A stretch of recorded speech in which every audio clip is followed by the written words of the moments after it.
How to train like Whiteroom, how to pee like Whiteroom, how to eat like Whiteroom.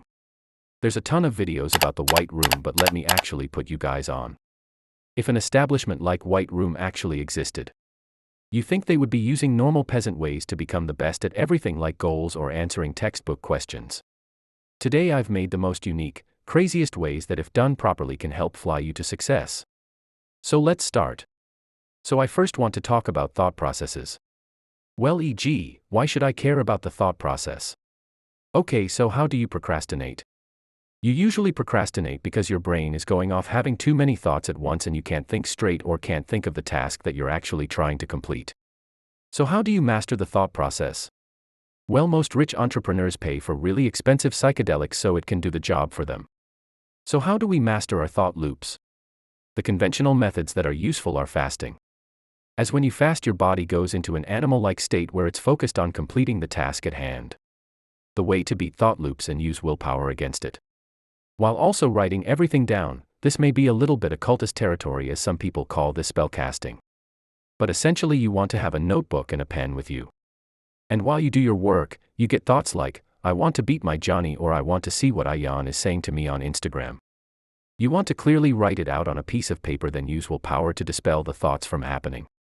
The next step is becoming highly aware and knowledgeable about these things. Read books like Magical Use of Thought Forms, A Proven System of Mental and Spiritual Empowerment, and Flow, The Psychology of Optimal Experience. So that's enough game on this topic. Next, I want to talk about the other Whiteroom method. Those guys probably use the power of visualization. You guys might be thinking this stuff is stupid. But now I actually found out a new method regarding visualization. What you want to do is make Photoshop images of you completing your goals. So basically, if your goal is to hit 1 million subscribers, you want to Photoshop an image of you with 1 million subscribers, and look at it every day.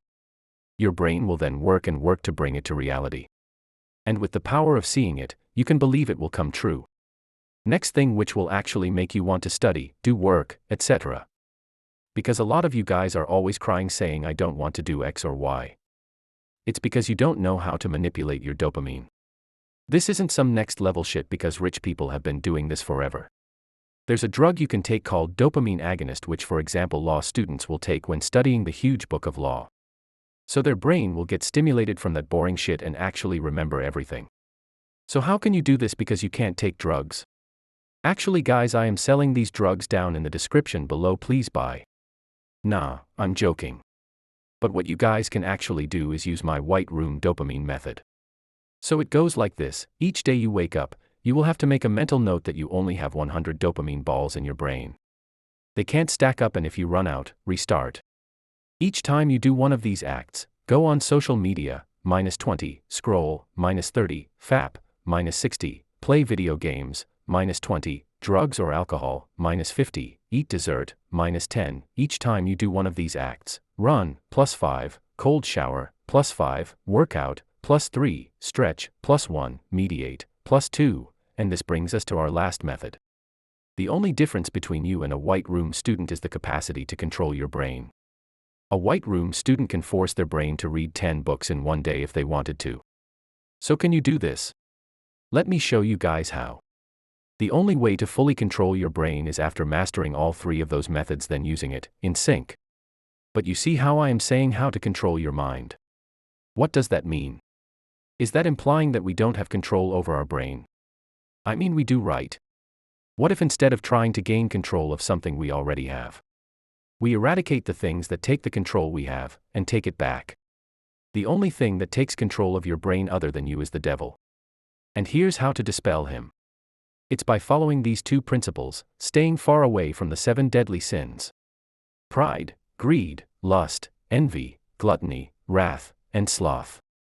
Think back to any time in your life where your life was shit or something bad happened. Most likely you were under one of these bad sins, and then the devil came and started to hit it from the back. Staying away from these 7 deadly sins, and having hyper-awareness when committing one of them. Like the right one, you may be under sloth, lying in your bed watching this video.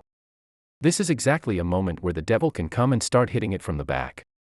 The second method is to never stay passive. When you stay passive and take no action, the devil comes and gets you.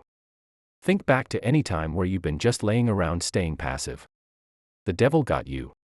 So to end this video, remember to always stay present and take action, as that's when the devil fears you the most.